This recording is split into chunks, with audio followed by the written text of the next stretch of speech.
Dans l'Ancien Testament, nous connaissons le Joseph de l'Ancien Testament, l'homme de songe, dans le livre de Genèse. Il est en Égypte, il y a une grande famine qui arrive dans tout ce coin. Tout le peuple égyptien est autour, ils viennent demander à Pharaon, donne-nous à manger. Et Pharaon dit, allez à Joseph et faites tout ce qu'il vous dira. C'est ce petit mot qu'on a mis sur l'affiche de ce pèlerinage, allez à Joseph. Et cette parole, allez à Joseph, a été reprise plusieurs fois dans l'histoire de l'Église pour dire au moment important, au moment difficile de ta vie, va à Joseph. Donc nous sommes ici, et d'ailleurs le pape François dans son petite lettre apostolique, il cite, ite de Joseph, allez à Joseph. Donc nous allons méditer sur ce personnage très silencieux. Qui est cet homme?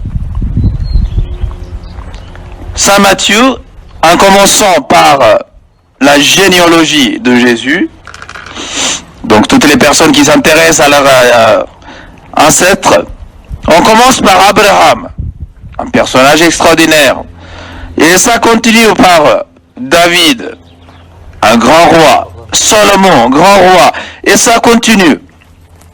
Et de Abraham, et ça se termine par un petit charpentier du village de Nazareth. C'est pas extraordinaire. À l'époque, les charpentiers ne sont pas comme les grands charpentiers qui ont des grands de boîtes en France aujourd'hui, quoi. Petit charpentier dans un petit village de 250 habitants. Il ne devait pas avoir le boulot tous les jours. C'est pas un coin où il y a beaucoup d'arbres, parce que quand même, Nazareth, il n'y a pas beaucoup d'arbres autour, et beaucoup de gens habitaient carrément des petites maisons en pierre, donc il n'y a pas beaucoup de boulot non plus pour les charpentes. Donc c'est un ouvrier simple, c'est pas un grand patron. Il a une femme, donc il n'a pas encore une femme, il est fiancé à une femme, probablement qu'il a déjà dit, écoute, de toute façon, on va se marier très bien, mais j'ai promis la virginité. C'est un peu difficile pour un homme, pour se marier avec une femme qui dit, de toute façon, on ne va pas partager le même lit. Et pourtant, c'est ça qu'il a choisi. C'est pour cela, au moment de l'annonciation, la Vierge Marie dit, je ne connais pas d'homme. Tu dis que je vais avoir un enfant, comment cela se fera-t-il? Je ne connais pas d'homme. Et pourtant, le verset précédent dit qu'elle était donnée en mariage. Rien d'extraordinaire pour un homme, pour un ange, pour débarquer à une femme fiancée, tu dis tu vas avoir un enfant. Elle va dire, ben, c'est normal, je vais me marier, donc je vais avoir un enfant. Rien d'extraordinaire. Mais elle dit que je ne connais pas d'homme.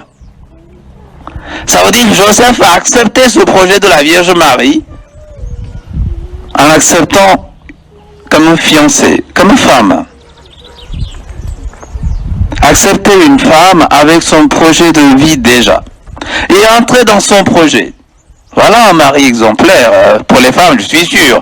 Vous serez d'accord avec moi. Si je trouve un homme qui est prêt à accepter mon projet de vie et m'accompagner dans cette démarche, un homme idéal. Et en cela, on peut dire, oui, Saint Joseph était un homme idéal. Une partie de l'histoire de l'Église, on avait tellement peur. Comment se fait-il qu'un jeune homme et une jeune femme qui vivent dans le même toit? Du coup, on a un peu représenté Saint Joseph comme un vieux papy. Posant comme ça la petite Vierge Marie autour de 15 ans, Saint Joseph le vieux papy de 95 ans, comme ça au moins on est sûr qu'il n'y a rien qui s'est passé entre eux. Mais absolument pas, c'est un jeune homme qui a choisi une jeune femme, qui a entré dans son projet de vie. Et voilà, un jour il découvre cette femme est enceinte. L'évangile d'aujourd'hui. Il ne doute pas sa femme, c'est important. Il connaît la Vierge Marie, et il aime la Vierge Marie, donc il connaît ce qui se passe. Voici qu'une vierge concevra et enfantera un fils. Saint Joseph, un bon juif, il connaît les textes de l'Écriture. Donc il veut s'effacer. C'est pour ça qu'il dit, il préfère discrètement de le faire. Non pas en doutant la Vierge Marie, parce qu'il dit, je ne suis pas digne d'être l'époux de la mère de Dieu, de Messie, au moins, même s'il n'a pas compris, l'enfant, c'était le Fils de Dieu, au moins de Messie. Et voilà, l'ange le demande d'accepter. Et il choisit d'accepter comme épouse et surtout donner le nom. Tu donneras le nom de Jésus. Donc Joseph, en donnant le nom à Jésus, assume la paternité. Et il va être le père de cet enfant Dieu. Quel bonheur pour un homme de vivre à côté de la Vierge Marie et le petit Jésus. Qu'est-ce qui lui manque? Rien. C'est pour cela qu'on peut dire Saint Joseph était l'homme le plus heureux de la planète. Vivre sur le même toit à côté de l'enfant Dieu et de la Vierge Marie. Et surtout, il a terminé sa vie. On dit c'est pour cela probablement Joseph est mort avant Jésus. Donc c'est pour cela qu'on ne parle pas au moment de la vie apostolique de Jésus. C'est pour cela qu'on évoque Saint Joseph, patron de la bonne mort.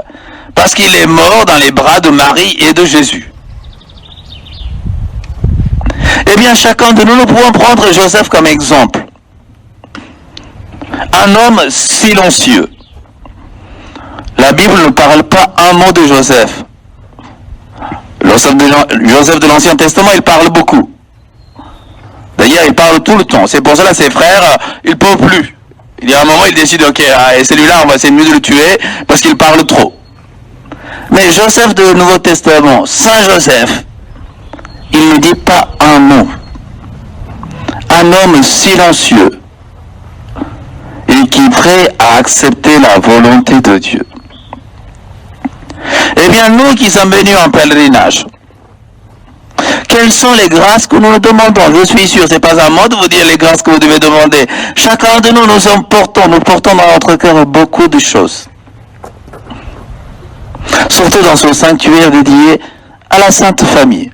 Marie et Jésus ici, un peu plus loin Joseph. Il y a très peu d'endroits dans la planète, la Sainte Famille est apparue. Nous pouvons demander à nos familles l'unité, la paix, la joie, le bonheur de s'aimer. Ça, nous pouvons demander. Ce sont les grâces que Dieu veut nous donner. Il y a des grâces dans notre vie, Dieu donne sans qu'on les demande. Il y a des grâces que Dieu veut nous donner, mais on ne le demande pas. Parce que Dieu veut que nous le demandions pour nous donner. Donc il y a des grâces que nous pouvons demander. Il y a un renouveau pour notre paroisse.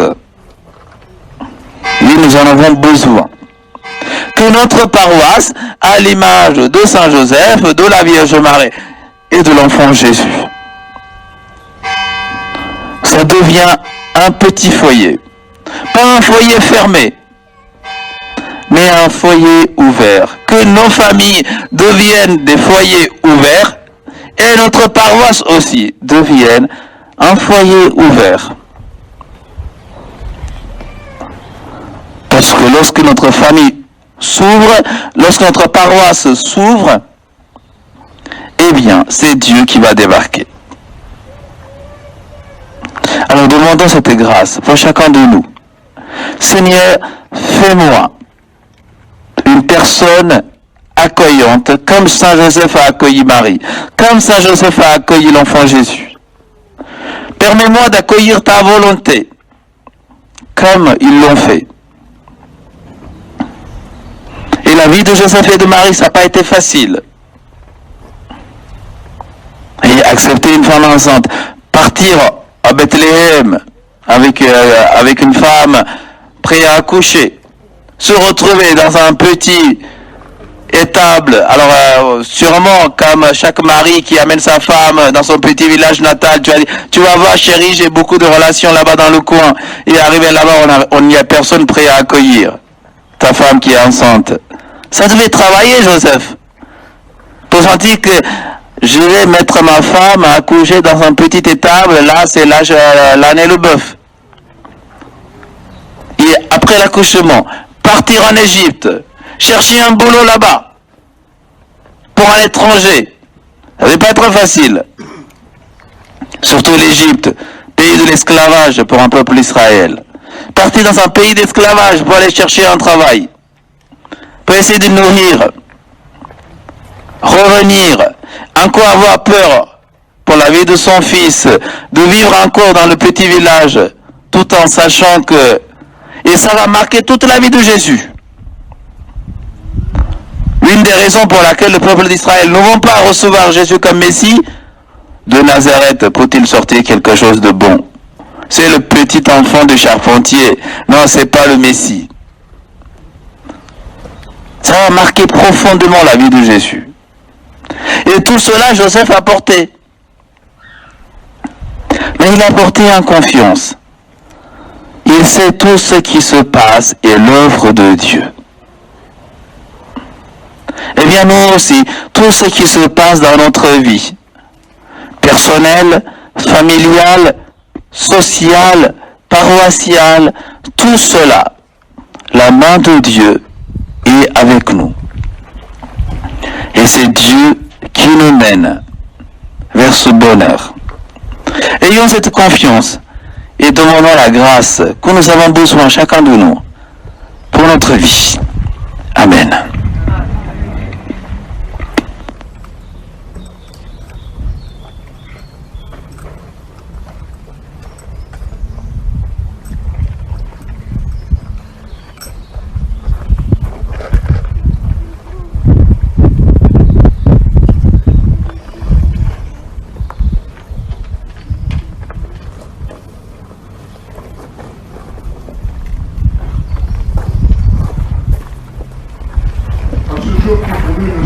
Bien, nous redisons notre foi, la foi de l'Église. Je crois en Dieu, le Père Tout-Puissant, Créateur du ciel et de la terre, et en Jésus,